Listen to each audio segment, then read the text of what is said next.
एक चीज मैं अर्ज करना चाहूंगा, मैं ये नहीं समझता कि ये स्ट्रेटेजिक पॉज है। Alright.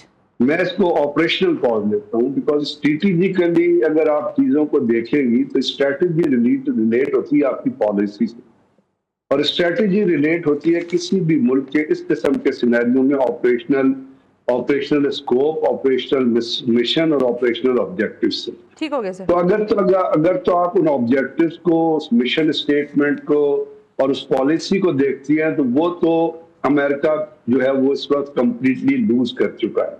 They have not been able to gain what they wanted, पहली चीज। दूसरी चीज, उसके अंदर इजराइल जो है वो भी बैकफुट पे चला गया।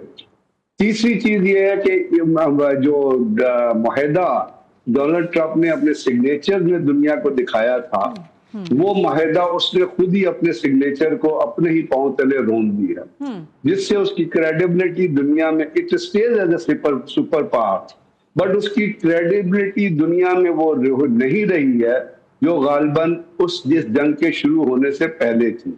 चौथी चीज, इस चीज ने आज ये साबित कर दिया है, जब डोनाल्ड ट्रंप ने दोबारा बमबारी शुरू की है, तो ये प्रूव कर दिया है कि दुनिया यूनिपोलर हो गई, मल्टीपोलर हो गई है, यूनिपोलर नहीं रही है। और उस मल्टीपोलैरिटी में चाइना और रशिया जो है वो दरमियान में आ गए हैं। और अभी कल परसों ही चाइना के एम्बेसडर ने और रशिया के एम्बेसडर ने मिलकर एक आर्टिकल लिखा है जो अखबार में छपा है, जिन्होंने उसको पाकिस्तान की स्ट्रेंथ और पाकिस्तान की स्ट्रेटेजिक पोजीशन से रिलेट किया। पांचवी चीज ये है कि जहां तक अब्राहम अकॉर्ड का मामला है और सऊदी अरब के साथ जो डिफेंस अपना एटॉमिक डील या एटॉमिक रिएक्टर या वो कंप्लीट नहीं होगा।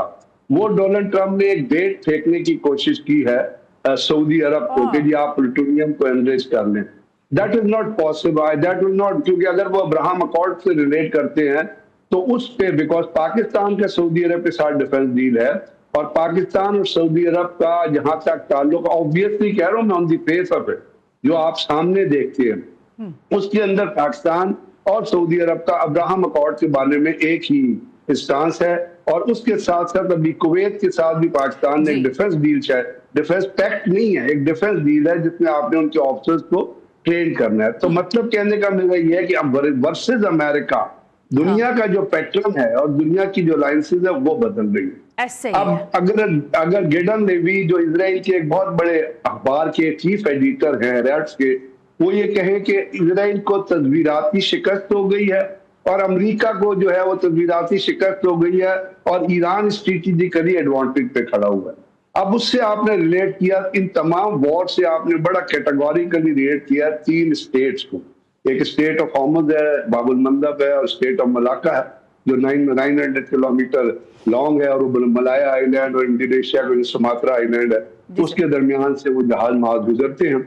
जहां तक तो स्टेट ऑफ हॉर्मुज़ का ताल्लुक है, वो चूंकि 14 पॉइंट्स के डिस्कशन में आ गई है, तो अगर एमओयू से आगे आप चलते हैं, जैसे आप कह रहे हैं कि कोई चिड़िया बोलने चहचहाएगी या न चहचहाएगी, वो चिड़िया थोड़ी देर के लिए चहचहाएगी, फिर चूंकि Donald Trump is a not trustworthy, वो कैरेक्टरलेस आदमी है, तो वो चिड़िया को फिर अपना शिकार करके खा जाएगा।